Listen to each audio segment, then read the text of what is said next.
Siap. Beri salam. Selamat pagi Ibu. Selamat pagi anak-anak, silakan duduk. Terima kasih Ibu. Baik anak-anak, sebelum kita mulai pelajaran, salah satu pimpin doa. Berdoa mulai. Berdoa selesai. Terima kasih yang sudah memimpin doa. Ibu mau tanya, kira-kira kabar kalian hari ini bagaimana? Baik, Bu. Puji Tuhan kalau kabar kalian baik. Sebelum kita mulai pelajaran, Ibu akan mengecek kehadiran. Kira-kira siapa yang tidak hadir hari ini? Semua hadir, Ibu. Berarti kalian semua hadir. Semoga minggu depan juga kalian tetap hadir seperti hari ini. Bisa? Bisa, Bu. Baik anak-anak, sebelum kita mulai pelajaran juga ada beberapa hal yang Ibu sampaikan. Yang pertama itu, Ibu minta tolong saat penjelasan itu kalian perhatikan, karena setelah ini akan diadakan kuis. Nah, kuis itu akan menjadi nilai tambahan untuk nilai UTS kalian. Bisa? Bisa, Ibu. Baik anak-anak, materi kira-kira siapa yang masih ingat materi minggu lalu? Tidak, Ibu. Baik anak-anak, jadi materi minggu lalu itu tentang sistem gerak. Nah, hari ini kita akan belajar tentang sistem saraf. Sistem saraf pada manusia.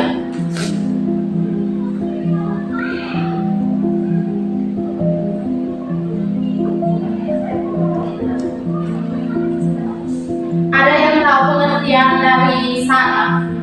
Tidak tahu, Ibu. Baik anak-anak, jadi pengertian saraf itu adalah salah satu sistem organ yang mengatur segala koordinasi atau aktivitas tubuh pada manusia. Kira-kira ahli siapa yang menemukan tentang saraf? Kalau tidak tahu, ahli yang menemukan tentang sistem saraf itu adalah Santiago Roman, di mana yang menyatakan bahwa saraf itu adalah sel-sel yang terpolarisasi. Nah, beliau itu mengatakan bahwa sistem saraf itu dibagi menjadi 3 bagian utama. Yang pertama itu adalah sistem saraf pusat. Yang kedua itu sistem saraf tepi. Dan yang ketiga itu adalah sistem saraf otonom. Nah, beliau mengatakan bahwa dari ketiga komponen sistem saraf tersebut itu maka akan terbentuk yang namanya sistem saraf, di mana fungsinya itu untuk mengatur segala koordinasi pada aktivitas tubuh makhluk hidup. Ibu. Yang berikut itu adalah fungsi dari sistem saraf.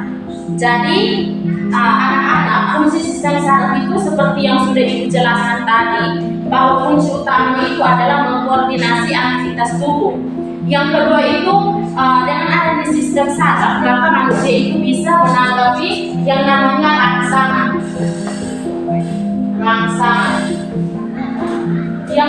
Yang ketiga itu dengan adanya sistem saraf maka akan membawa pesan dari neuron ke badan sel. Neuron ke badan sel. Kemudian yang terakhir, fungsi yang terakhir itu adalah menghasilkan dan melaksanakan impuls saraf.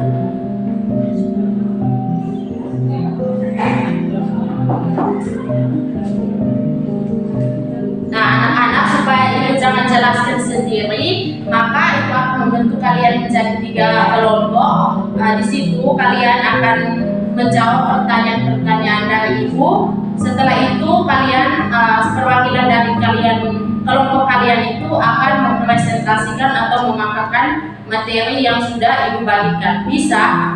Bisa Ibu. Jadi di bagian kanan Ibu itu kelompok pertama, kemudian bagian depan itu kelompok kedua, dan bagian belakang itu kelompok ketiga.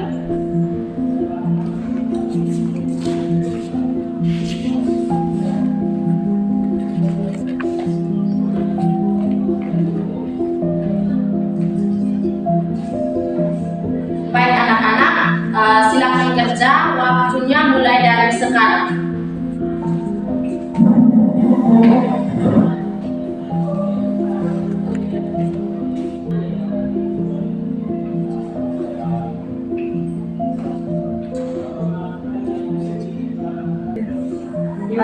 waktu kerjanya sudah selesai. Silakan kelompok pertama presentasikan hasil diskusi kalian. Pengertian sistem saraf dan fungsinya. Sistem saraf adalah sistem yang mengatur dan mengkoordinasi seluruh aktivitas tubuh manusia. Fungsinya yang pertama mengatur aktivitas tubuh, Yang kedua menanggapi rangsangan. baik, jadi jawaban kalian betul seperti yang tadi sudah Ibu jelaskan di awal, bahwa sistem saraf itu adalah sistem yang mengkoordinasi segala aktivitas tubuh pada makhluk hidup. Nah, fungsi-fungsinya itu yang pertama itu ada mengkoordinasi aktivitas tubuh, yang kedua itu menanggapi rangsangan, yang ketiga itu meneruskan informasi dari neuron ke badan sel, dan yang keempat itu memberikan impuls saraf atau melaksanakan impuls saraf. Baik, yang berikut itu silakan kelompok 2. Baik, terima kasih. Materi kami tentang struktur sistem saraf. Struktur dari sistem saraf yaitu yang pertama reseptor, yang kedua sistem saraf, dan yang ketiga itu efektor. Oke, jadi jawabannya betul seperti yang sudah dijelaskan, bahwa sistem saraf itu dibagi menjadi 3 struktur. Yang pertama itu reseptor, kemudian sistem saraf, dan yang ketiga itu adalah reseptor.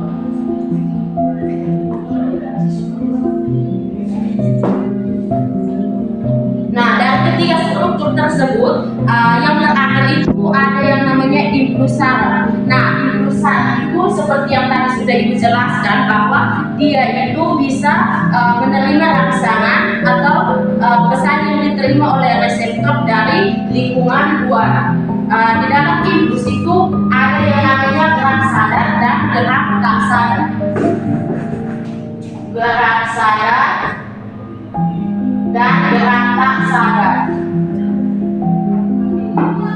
Nah, contoh dari gerak sadar ini saat kita menulis atau ingin menggambar. Nah, di situ kita melakukan yang namanya gerak sadar. Karena di mana gerak sadar itu sebelum kita menggambar, tentunya kita berpikir dulu. Nah, di situ melibatkan yang namanya kerja otak. Dan di situ kita melakukan yang namanya gerak sadar. Sedangkan gerak tak sadar itu contohnya seperti kita tersendat saat makan. Nah, di situ kita sistem kerja otak itu tidak dilakukan secara sadar atau tidak bergerak secara sadar, sehingga di situ kita melakukan atau di situ adanya reaksi tak sadar dari tubuh kita. Oke, yang berikut silakan kelompok ketiga.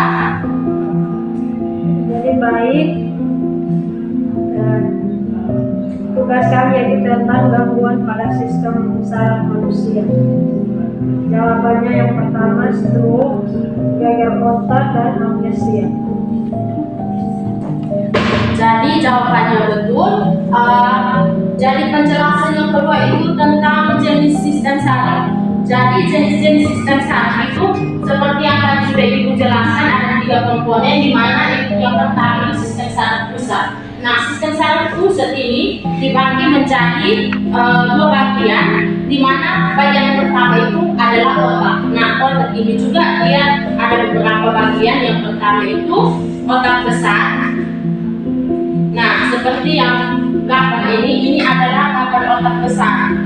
Kemudian yang di bagian kedua ini adalah gambar otak tengah. Jadi kedua gambar tersebut ini menjelaskan bahwa sistem saraf pusat ini dia memiliki beberapa bagian, yaitu otak besar, otak kecil, kemudian otak depan, dan otak tengah. Kemudian yang terakhir itu adalah di dalam sistem saraf pusat juga terdapat yang namanya sumsum lanjutan. Yang kedua itu adalah sumsum tulang belakang. Di situ ada sumsum tulang belakang itu termasuk dalam sistem saraf pusat. Yang berikut itu adalah sistem saraf tepi. Nah, sistem saraf tepi ini dibagi menjadi 2 bagian. Yang pertama itu sistem saraf sadar, kemudian sistem saraf tak sadar. Yang ketiga itu adalah sistem saraf otonom. Nah, sistem saraf otonom itu adalah sistem saraf yang menerima rangsangan atau tidak disampaikan ke otak. Yang terakhir itu kita lihat pada bagian tentang gangguan-gangguan yang terjadi pada sistem saraf manusia. Seperti yang sudah kalian jelaskan tadi, bahwa gangguan-gangguan yang terjadi pada sistem saraf manusia itu tentunya dia memiliki gejala-gejala, di mana yang pertama itu kita lihat tentang stroke. Nah, stroke itu adalah salah satu gangguan yang terjadi pada sistem saraf manusia.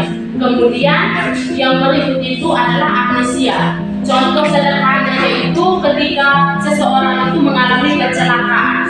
Nah, dari kecelakaan tersebut maka orang tersebut tidak mampu untuk mengingat apa yang sudah terjadi, atau sebelum dia kecelakaan itu apa kegiatan apa yang sudah terjadi. Yaitu adalah salah satu gangguan dari sistem saraf. Baik anak-anak, untuk pertemuan hari ini cukup sampai di sini. Tetapi sebelum Ibu menutup pembelajaran pada hari ini, seperti yang tadi sudah Ibu jelaskan, pada bagian terakhir itu akan adanya kuis. Nah, sekarang Ibu mau tanya, kira-kira pengertian dari saraf itu apa? Tidak tahu Ibu. Ada yang bisa? Ada. Kalau bisa nanti Ibu tambahkan poin sebagai nilai ITS. Silakan. Sistem saraf adalah sistem yang mengatur dan mengkoordinasi seluruh tubuh manusia. Baik, jadi jawabannya betul. Jadi sistem saraf itu adalah sistem yang mengatur segala koordinasi pada aktivitas tubuh manusia. Kira-kira siapa yang bisa menyimpulkan materi kita dari awal hingga pada gangguan-gangguan? Bisa? Oke, kalau tidak bisa, itu akan menyimpulkan secara singkat seperti yang sudah dijelaskan tadi, bahwa sistem saraf itu adalah sistem yang mengatur segala koordinasi atau aktivitas tubuh, di mana sistem saraf itu dia mempunyai fungsi. Yang pertama itu menerima rangsangan, yang kedua itu adalah mengkoordinasi aktivitas tubuh. Di dalam sistem saraf itu ada beberapa jenis, ada 3 jenis. Yang pertama sistem saraf pusat yang terbagi menjadi beberapa bagian, yaitu ada otak, kemudian ada susun tulang. Yang berikut itu adalah sistem saraf tepi, di mana itu ada sistem saraf somatis atau sistem saraf sadar, dan juga sistem saraf tak sadar. Yang ketiga itu adalah sistem saraf otonom. Kemudian yang terakhir itu tentunya ada gangguan-gangguan pada sistem saraf. Yang pertama itu seperti amnesia, kemudian ada yang namanya stroke. Bisa? Bisa. Baik anak-anak, ini adalah beberapa materi yang Ibu sampaikan pada hari ini. Sebelum Ibu untuk pelajaran, ada beberapa hal yang Ibu sampaikan. Yang pertama itu Ibu minta kalian pelajari materi selanjutnya, yaitu tentang sistem indera pada manusia, karena minggu depan kita akan membahas tentang sistem indera. Bisa? Bisa Ibu. Baik anak-anak, terima kasih untuk pertemuan hari ini. Sebelum kita menutup pelajaran pada hari ini, salah satu pimpin doa. Berdoa mulai, berdoa selesai. Terima kasih. Selamat siang, sampai jumpa minggu depan. Terima kasih, Bu.